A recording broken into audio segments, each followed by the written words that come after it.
What an honor to have on the show, comedy legend Dane Cook. How's it going, man? Oh man, I'm on a. It's like riding a wave the last few weeks with the special being out, and just enjoying all the response and the goodwill. And thank you for having me, man. Dude, I have to say before we even get into this, if it wasn't for you, I wouldn't know how to properly wash my crotch. So I want to thank you for that. Triangle. Dude, up, down, underneath, changed my life. The triangle wash. That's one of those pieces of material that you wouldn't think 10, 15 years later people are still bringing that little precious gem of comedy magic up. But here we are. Yeah, absolutely. And so, I mean, Dane, I'll give a quick 60-second synopsis. One of the biggest comedy legends of all time. You were the first one to really take advantage of the internet, I think, to even see for what it was. So for you now, it's got to be funny to sit back and be like, yeah, all this, like, I knew it. You know what I mean? Like, kind of like, yeah, like this is, I saw this, 20 years ago. A little part of me wishes I was at that original meeting where I would put my hands on the table and say, gentlemen, I'm calling it the internet. Follow me. It was cool, man, because I was a kid that loved tech. I loved, I would always rip apart gadgets and rebuild stuff. And when I got my first IBM ThinkPad computer, which was this giant, brick with a 56K modem, I remember getting dialed in and thinking, oh, wow, this is a portal to everybody, everywhere, potentially all at once. And if I could get my comedy on this, then maybe I could do what the industry wasn't doing for me at the time, which is, build a career. Well, I think the big thing too, because you would be on MySpace and you respond to messages. I mean, that like the customer service aspect, I think of a lot of industries is lost, but like it means so much. I think you understood the value of like when somebody is a fan, you can turn a casual like, oh, that's cool, to like a deep fan just by giving somebody 10 seconds to say, hey, I appreciate you. Yeah, and the best part too was that very early on when you would do that, and of course, like you said, I'm a customer service rep for my own material. But what was even kind of more interesting and I loved, even though it wasn't always maybe the reaction you wanted, I would send links to people that in different forums that weren't even comedy fans. So not only was I meeting fans legitimately, like I laughed and I'm into you, I would immediately be meeting people that would say, why did you send me that? That sucked. I don't like whatever that was you were talking about. And don't ever send me ththose links again. And I would sit back and go, okay, note to self, don't ever enter that forum. Yeah. Yeah. Trial by fire. Well, I think, looking back now, I think when you first came out and the rise, and I would say you still stayed there, you were the first to do it. And now I think it's one of those things where it's like, you made it normal almost for comedians to play arenas, where back when, back in the early 2000s, they weren't doing that. Now it's just kind of like you paved the way, and now there's more people, it seems, on the precipice with you, if that makes sense. It does. And I will tell you, there was a moment when being an arena comic, I won't name names, but certain people thought that that was not comedy. Some people thought that I had gone somehow beyond the confines of traditional stand-up, and now I was doing something that was more circus-like, or how can somebody have an intimate comedy relationship with the crowd if you're in this big arena? And truly, I think a lot of that was some of the old timers made some of the new timers feel like if you don't stay in a dark room somewhere with a low ceiling, you're not traditionally a stand-up. And I was fortunate to not listen to that, to go my own way. And as I saw more comics realizing that dream, they were also understanding, no, this is taking comedy to a place that that fans want to participate in. They want to celebrate you in the largest arena and the largest location, to say, that's how much joy and entertainment you brought me. We want to come and support you here. So I'm excited that more comics are getting charged up to be in front of those larger audiences the way I have. Talking to a comedy legend, Dane Cook, I think part of that too comes with like when you don't know restrictions, you do more. My first time doing stand up, my dumbass did an hour.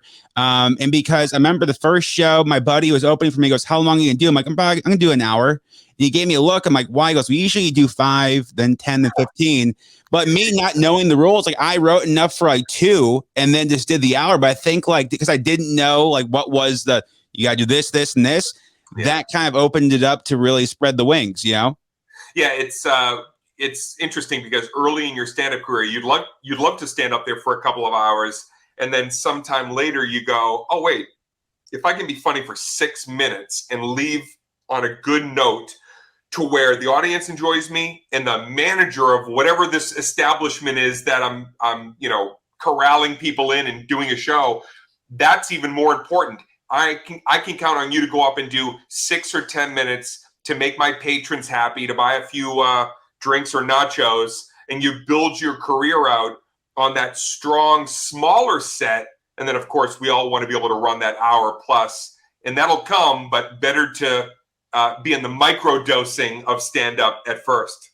What I like about you too, man, I mean, I don't know you personally, obviously just watching Instagram and watching interviews, you have such a very positive outlook. And I think you've had some things that have happened to you that'd be really hard to get through. I don't want to get in specifics, but I think most people know the story of your brother was your manager and there was a betrayal there. But the one thing I thought was interesting about that, I had heard that after that and after he had, cleared you out, you could have laid down and been like, well, this is it.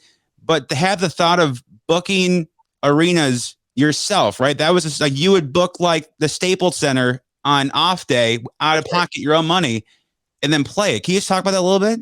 Yeah, who knew that an arena or even a stadium is just basically a venue rental, Columbus Hall. Yeah. It's a hall. It's a place that if they trust that you can put asses in seats, you can come in and you could do a seminar, a TED talk, and I found out pretty quickly that I could rent some of these at first B or C arenas for a pretty good fee and take my cut of the door, which was actually most of it. You do a little bit of a deal with the arena, but pretty much just for renting it, that was it. They say, here's 40 grand, and they say, all right, we'll if you want to throw us a little money, we'll do concessions and we'll sell some beers and some popcorn. But for the most part, like they give you the keys and say lock up when you're done, or at least that's how it used to be. I think that we're in a different security world this day and age, yeah. But back then, I rented out between. I think it's upwards around 140 to 160 arenas on my own over a 2.5 year period, just to be in the independent stand-up comedy business. And it was good to me at a time when I was underwater for a little while in my life and career, and quickly realized through that somewhat of a chokehold that my brother had on me that if I just use a little bit more than just the punchlines that are in here, then I can expand my horizons. Well, I think that's a great lesson too for there's so many folks who are doing their own thing now, whether it's influencers or doing their own shops, that it really is like nobody's stopping you from reaching out. And I think most, like you said, whether it's a venue, whether it's a vendor, as long as you prove that you're going to put yourself out there, they're probably going to give you a shot because they want to make money too. Well, that's interesting you say that, because that is what's happening. A lot of these places are meeting influencers and people of interest halfway. I think where it's a little murky, and if I could, just drop a little bit of intel for people like yourself, up and coming entrepreneurs, people that want to be moguls someday, multi-hyphenated even. Yeah. I think that because there's a lot of oversaturation, when those corporations come to meet you halfway, they might see that you have a good amount of numbers from a page, like some social media page or whatever. But really now more than anything, you got to have the 2-punch. You got to have the numbers. You got to have the quality content, because the word gets out really fast if you filled a place to a good degree and killed it. And the word gets out even faster if you're not ready. You have the numbers. You've got a following online. Does not always equate to live success. So just because you can grow faster, don't. Take your time, fill some of those smaller rooms, theaters, somewhere interesting that maybe I've never even thought of, that you can put a good amount of people in there, you'd rather have it jam-packed and smaller than not jam-packed and larger. That makes perfect sense. Yeah. I want. I mean, you based on everything possible. What's one thing that from the outside looked really cool to do, but when you actually were behind like the meat and bones, I was like, oh, this is what it is. And maybe like an award show or something where it looks really cool to us here, but then you get to go, or like TRL, something like that, where it's like, this really wasn't. If you saw how the sausage was made, you'd be like, all right, well. Yeah, not too many. I mean, I'm a pretty curious person, so even if sometimes I found myself in factions of the industry that, I don't know, wasn't my cup of tea, I could kind of like I could vicariously find fascination through the people that were enjoying it. Yeah. But I will say the one area that I knew right away I was not in my sweet spot was when it came to like roasts. I was very good friends for many years and still continue to be very close with my buddy Jeff Ross.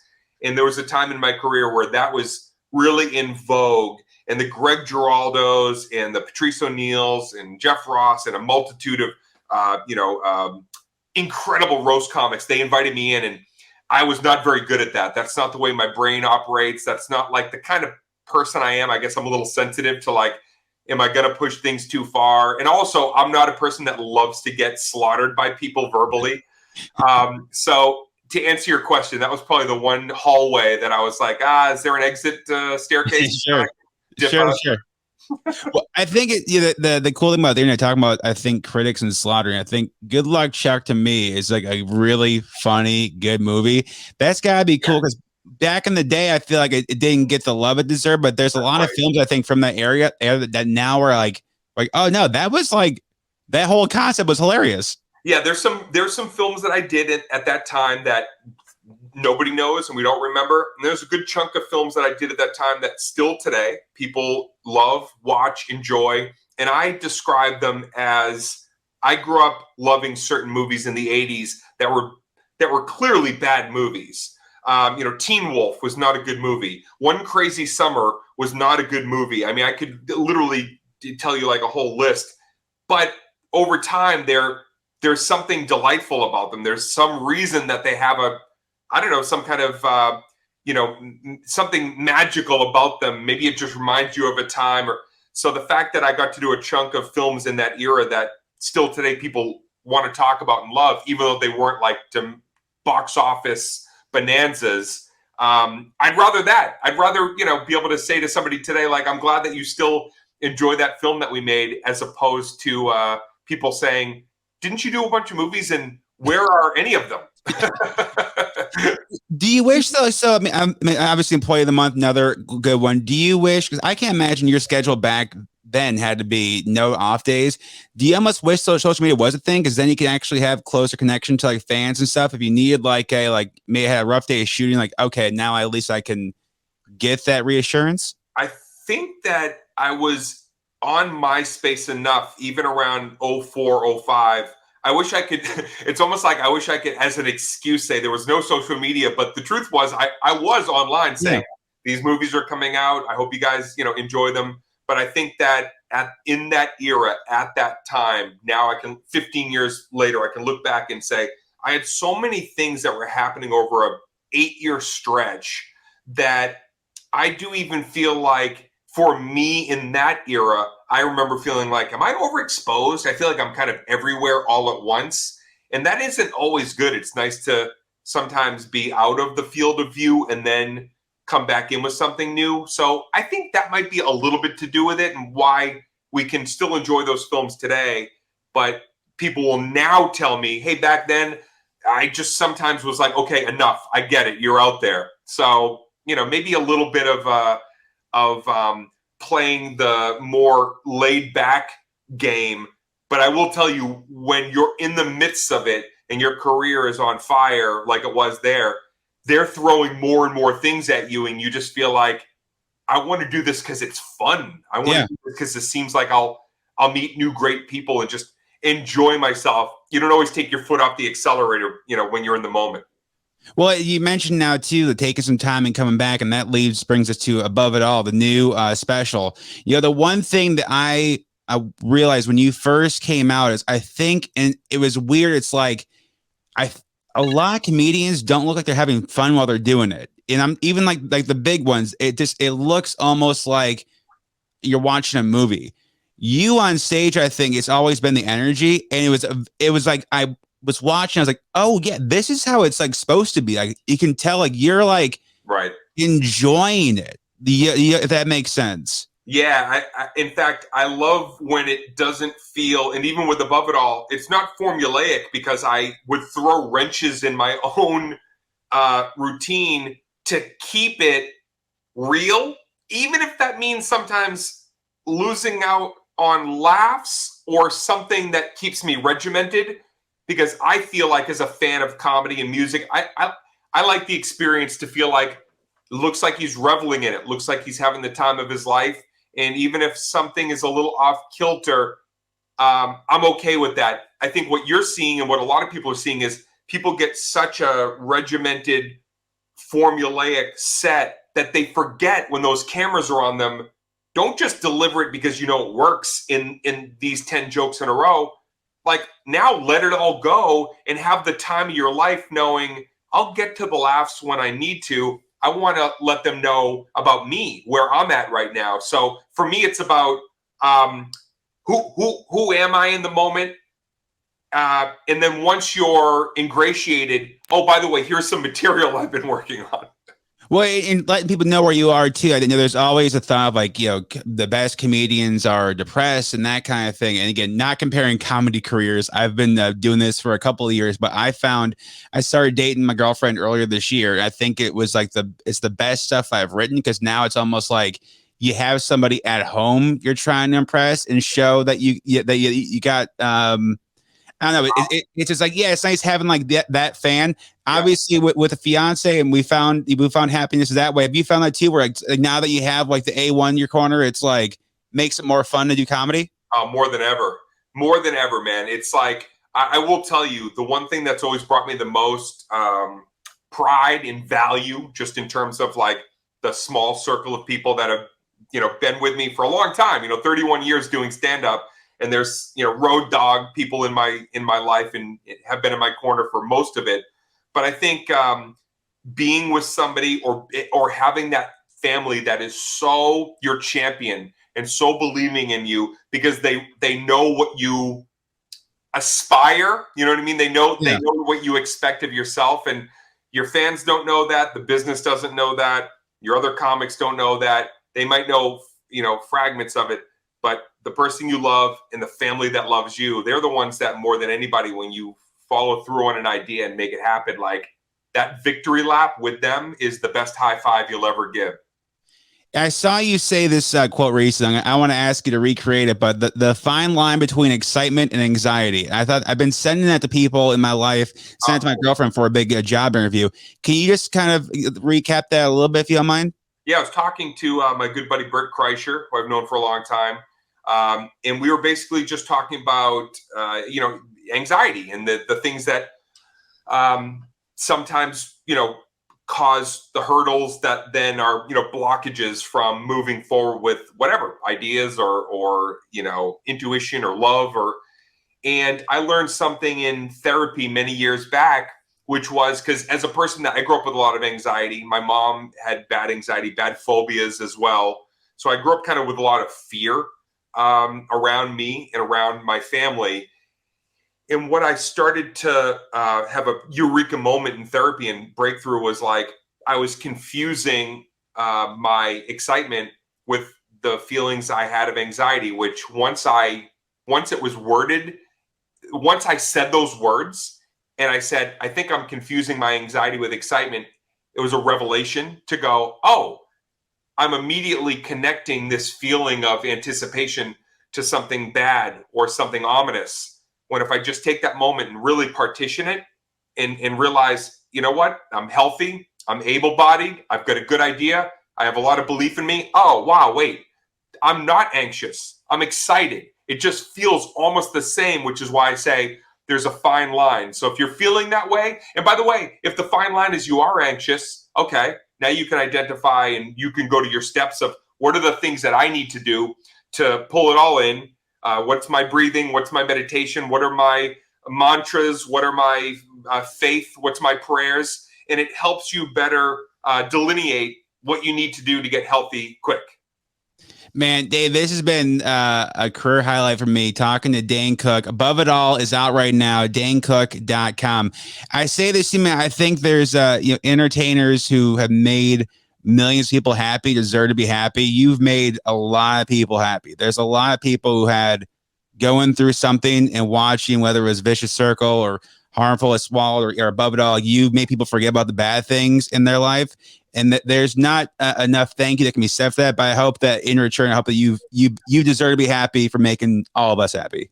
I want to say, man, not only do I appreciate that, but I hope that as people watch Above It All, they can feel I made this for the fans. I made this. I quite literally, did it all myself. I went out of pocket. I put this show together with the great Marty Kullner directing. And when Marty came up and said, "What's your goal here?" I said, I want to make a show for the fans that acknowledges everything that I've had the opportunity to do. The hardships that I've had the opportunity to overcome is because of them.